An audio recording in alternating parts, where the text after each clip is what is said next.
Wake the up, samurai. We have a city to burn.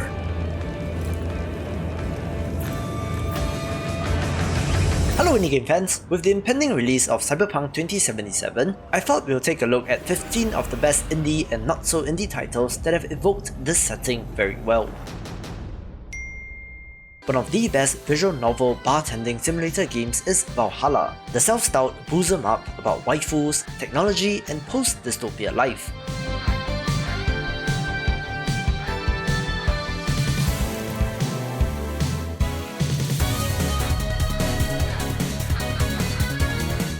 It has you talking to and interacting with a number of characters who frequent the bar, getting to know them, learning their favorite drinks, and telling the story of the cyberpunk dystopia of Glitch City.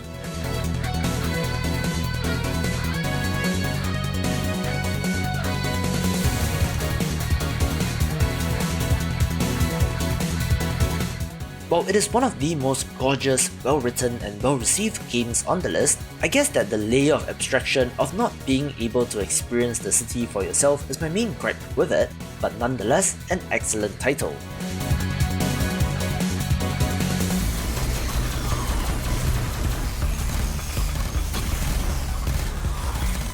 As much as Cyberpunk is about corporate dystopia, it is also about cybernetic augmentations and those neon hues, and a game which focuses on the action aspect is Neon Chrome.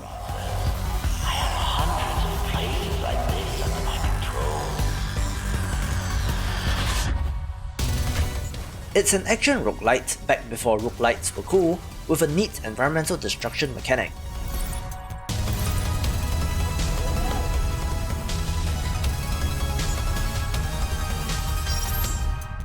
This is from 10 Tons Limited, developer of Crimson Land and Tesla vs Lovecraft, but is one of their earlier titles which perhaps shows its age.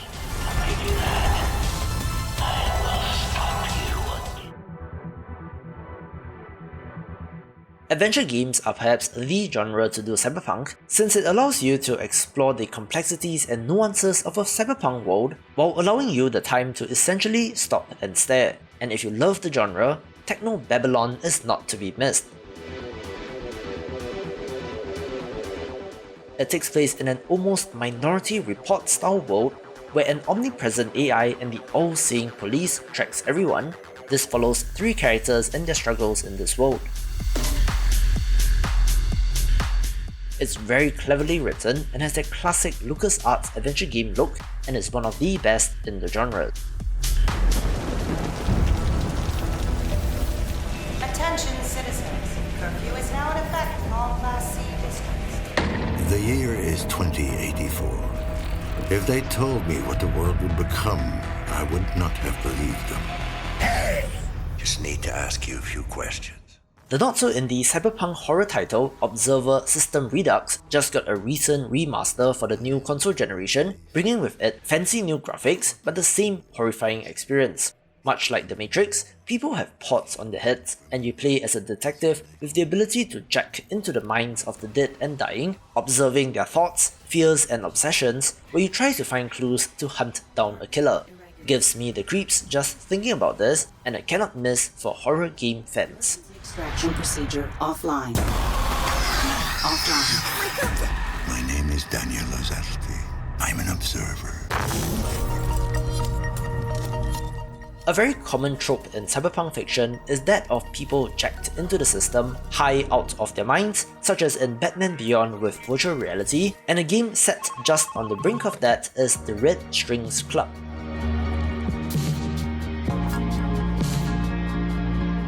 Play as a bartender, again, and hacker, who is very skeptical about a corporation's promise to eliminate depression, anger, and fear, seeing it as brainwashing instead.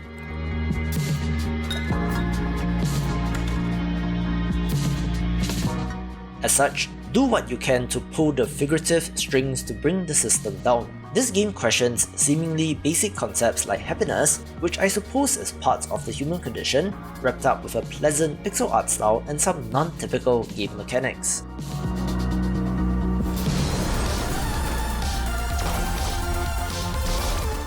While technically a self-proclaimed synth-punk title, Black Future 88 does give off cyberpunk vibes as well. when nukes fell in 1988 and people stopped counting time since then.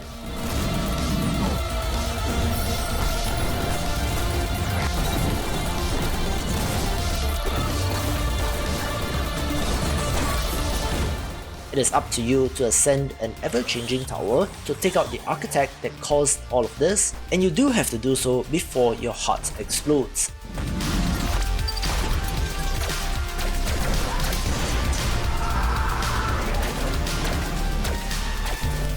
It's a roguelite platformer, so that means permadeath, procedural generation and progression, with 5 playable characters and plenty of neon effects. It's pretty but just a little bit flawed, but still a title that I enjoyed. What cost do we grow stronger?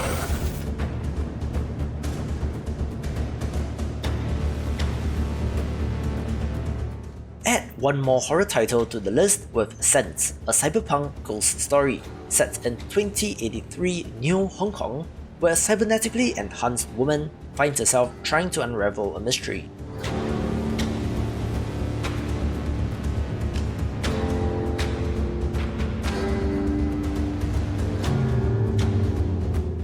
It takes inspiration from Fatal Frame and Clock Tower, being more of a survival horror title, and since the paranormal are primarily spirits in this, you don't really get to shoot or hurt them per se.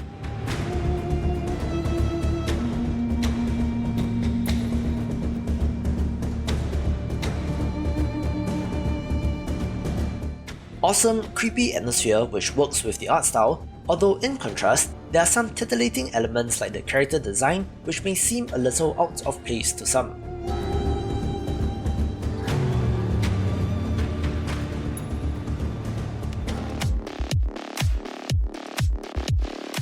Another standout pixel art adventure game released earlier this year is Virtuaverse, and excels simply because it nails what it's going for.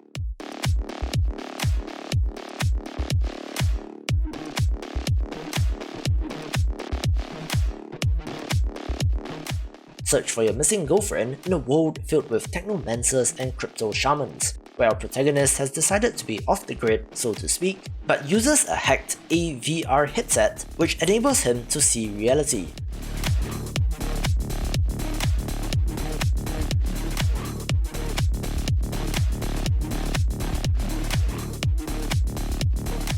It's a fascinating cyberpunk world to explore, but if you're not used to classic adventure games, there can be some frustrating elements like pixel hunting and confusion as to what items to use, but that's all classic elements of the genre. You don't need a philosopher to tell you that you're more than a physical body. Soul, consciousness, destiny, call it what you will. But why would that essence be any worse off if you made your body better? Just a small injection. There.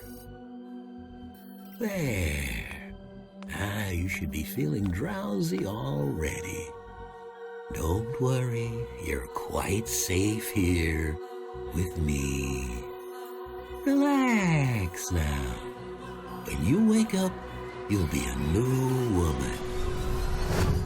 An underrated entry is Dex, a side-scrolling action platformer with RPG elements where you play as a lady hunted by a powerful corporation who has to gather allies, upgrades and information to fight for her life. Humanity is not ready for this leap. Not technologically, not socially, not psychologically. It feels a little like a Metroidvania but isn't exactly structured as one, and this too does feel in parts like Deus Ex, where you have a variety of options to tackle any situation, from the stealthy hacker route to going in guns blazing. Her life. He says it's time for you to learn the truth. Seems you know stuff. About you, about the complex. It does, however, show its age as well, being a title from 2015, but still worth a play in my opinion. Heather is the most advanced AI ever created, and you, Dex, are its seed. It's no struggle to comprehend, just a struggle to accept. You were created here. Hacker, what's he talking about? Shh. She's waking.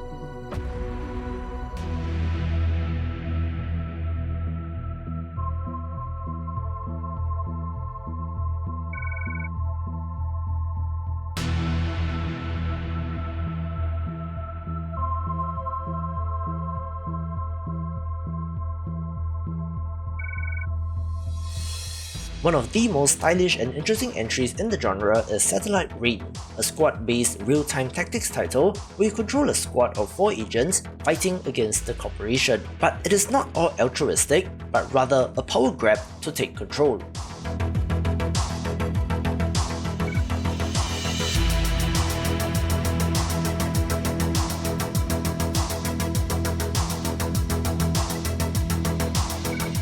It's an open world entry, so no distinct closed off levels, and has a similar flexibility with the immersive sim since you can sneak through ventilation shafts, hack open doors, or just go in guns blazing.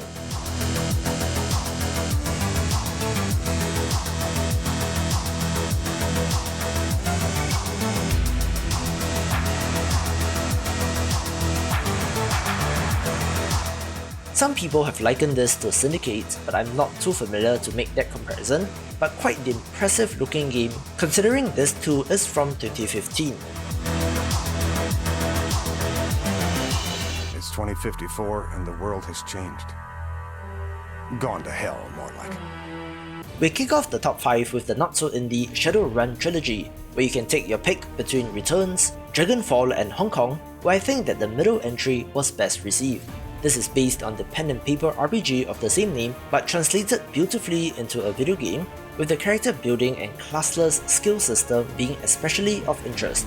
Dragonfall adds in fantasy elements into the mix, while Hong Kong explores the futuristic depiction of the island state, where all of these play out like turn-based tactics games.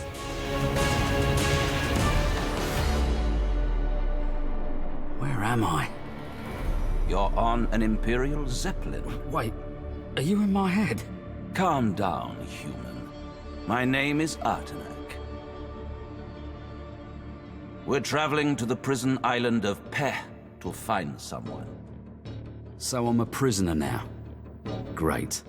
A title which I thought was pretty interesting from 2017 is 7 The Days Long Gone, which was packaged with the Drowned Past expansion as 7 Enhanced Edition. This is a real-time action RPG with stealth elements where you play as a master thief sent on a mission on a prison island. It has an interesting cel-shaded look which is wonderful, with multiple ways to tackle a mission, so there's a little bit of an immersive sim in this as well.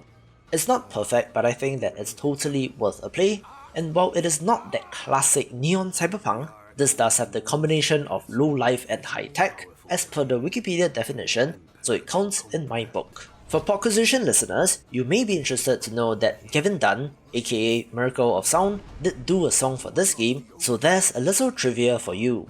How can you not see what has to be done?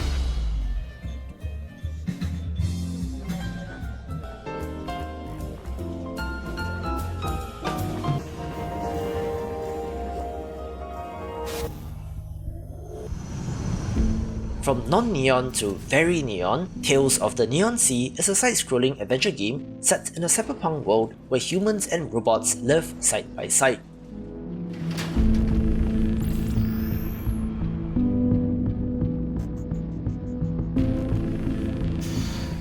Playing as a cop-turned-detective, you're pulled into investigating a murder that seems to be indicating some sort of robot rebellion, but all signs point towards a serial killer from 13 years ago.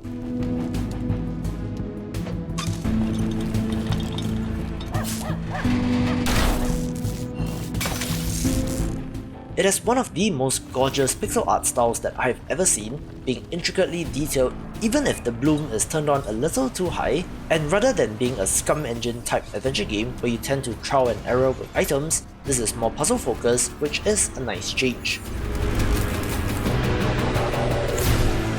It's hard to keep your attention these days.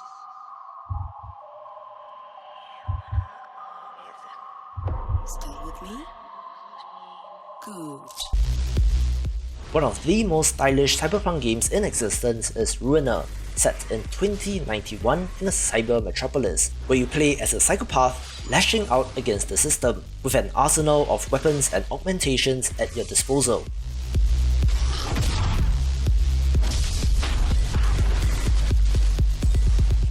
It's a Devolver Digital published title, so you know what that means. It does give off Hotline Miami vibes.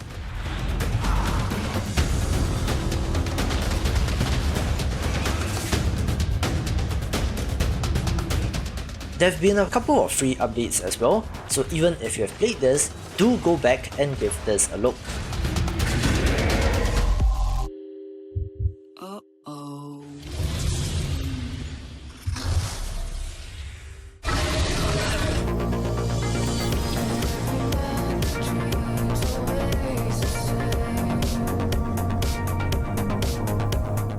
And perhaps the title to check out is Cloudpunk, an adventure simulation title where you play as a courier with two simple rules: don't miss a delivery and don't ask what's in the package.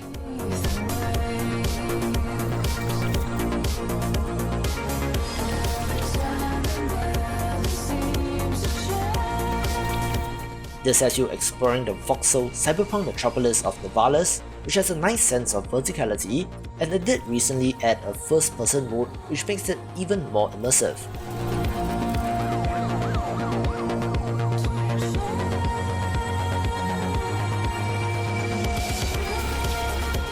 Pretty impressed with this, and people seem to be as well, taking the #1 spot. But before I go, I'll leave you with this.